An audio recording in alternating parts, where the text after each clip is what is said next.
unsophisticated, uneducated, unskilled, illogical investment headquarters. My name's Alex. What we do here is we find modern sealed product at or under retail price. We purchase it from their shelves. We transfer it to our shelves. We let it sit. We cross our fingers. We hope and we pray that those prices rise in the future. Because that's all we can do. Here, we're very uneducated. We don't understand the Pokemon market. We think very illogically and irrationally. So hoping, crossing our fingers, and praying is really the best option for what we're doing here. Because as everyone knows, I want all of us to agree as a community together. I want all of us as a community to start agreeing on some issues today. Okay, so the first issue I want to agree on is that buying a $100 sealed booster box at retail, okay, when there's thousands of those out there, where all the stores out there have them, distributors are sending cases of them, you can find them on eBay every day for that price. It's very illogical and irrational to buy that product when you could just as easy buy a 25-year-old vintage PSA 9 base set card, right? For the same exact price, because that is a much more stable and rational investment. Even though all the new collectors and hobbyists coming into the hobby now are really focused on modern, they like modern, they don't really care about vintage, that is still a much better play. So, if we can all agree that it's irrational to pay the same amount for a modern sealed product as it is a vintage slab. Agreed? Agreed. Very good. Agree. Very, very good, everyone. All right, now that that's out of the way, the other thing I hope we could all agree on is that there's just too many sealed collectors and investors out there now. Even though I know that Pokemon is more popular than ever, and there's more people entering the hobby now than ever, the demand is higher now than ever. It's still irrational to believe that modern sealed product will continue to gain value in the future. I know we've seen things like evolutions and celebrations, UPCs, evolving skies, brilliant stars. The list goes on and on. I know we have a 25-plus year history of sealed product going up in value if you would have bought it at retail price or under, but it's irrational to think that's going to continue even though there's 25 years behind it. So can we all agree that that's basically irrational and illogical to think that's going to happen, and we should just put it into, vintage slabs or things like that? Okay, great, good, agreed, everybody agreed, good.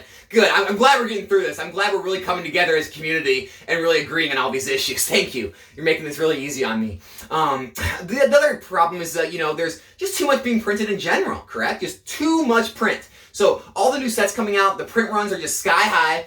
I know, there's some sets that are selling out, like Brilliant Stars, Evolving Skies, Celebrations, and, there's less and less available each day, so the prices are rising. But let's just look at sets like, Battle Styles that were unpopular. That's what we can look at to say there's way too much being printed. If we just look at the low-performing sets, that can basically reinforce our idea that there's too much being printed out there. Even though Pokemon has to continue to grow, print new sets like Astral Radiance and Pokemon Go, there's just too much print of all the other sets for them to rise over time, as they sell out and the prices rise, because, again, we only have 25 years of data to go off of, so it's not really enough, and it's irrational to think it's going to continue in the future. And so let's all agree there's too much product out there, even though the demand's that high, correct? Correct. Okay, great. Agreed, everyone. Thank you so much for agreeing. I'm so glad we can get through this together. Agreed. Great. So, next thing I want to talk about is reprints. So, as we know, with singles, with packs being open, and then slabs with cards being graded, the population of singles and slabs does nothing but go up over time.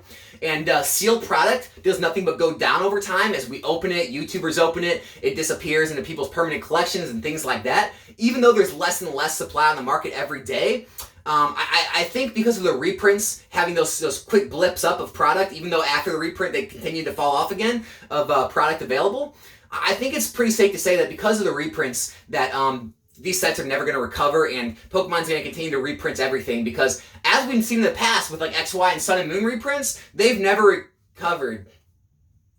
Oh wait, they have recovered. That's a bad example.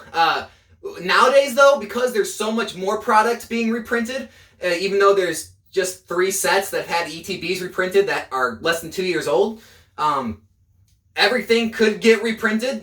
This pie in the sky out there possible, everything from Sword and Shield, Sun and Moon, XY, back, they could all get reprinted by Pokemon because it's within their power.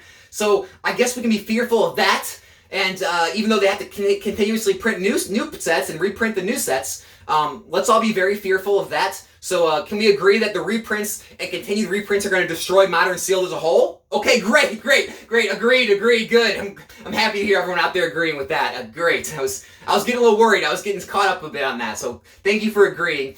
The other thing I want to go over is there's just too many sets. There's too many sets out there for us all to care about, right? You know, as Pokemon continues to age, continues to make new eras and new sets, there's going to be too many sets to care about. And so the logical explanation is people are going to go back to Vintage and EX series and Nintendo era, and that's the things people are going to care about because all the newcomers coming in the hobby and liking Modern and the kids growing up with Modern, the first thing they're going to do is run back to EX era and Nintendo era and Vintage and things like that, right? Yeah, that's what I think. That's the only logical path. So, agreed? Agreed. So, I think we came to some pretty good, agreements today. I think as a community as a whole, we all think pretty much the same then. And I think as long as we all kind of put all of our ideas and agreements together and we continue to push those on the newcomers to the hobby, the new audiences, the new collectors, new hobbyists, the kids growing up with Pokemon, as long as we keep pushing those views on what we think, I think we can eventually get through to them, bring them over to our way of thinking, and that way we can actually make it a self-fulfilling prophecy and make all of those older eras continue to rise in value. Because if we don't, I mean, people are going to do illogical things like buy booster boxes for $90 and $100 and then, want to sell them in 3, 4, 5 years for 2, 3, 4 times what they paid. That's ridiculous. We cannot allow that to keep happening. So I think we have a good idea here. I think if we continue to move forward with these plans, we can really save people from a lot of gains, a lot of illogical, irrational thinking into the future. So I want to thank everyone for stopping by for another episode of Alex's illogical, unskilled, unsophisticated, uneducated opinions on the Pokemon investing market. As always, this is entertainment purposes only. There's no professional investing advice being given here, so take all at your own risk. Hope to see you back in the next video. I'm out.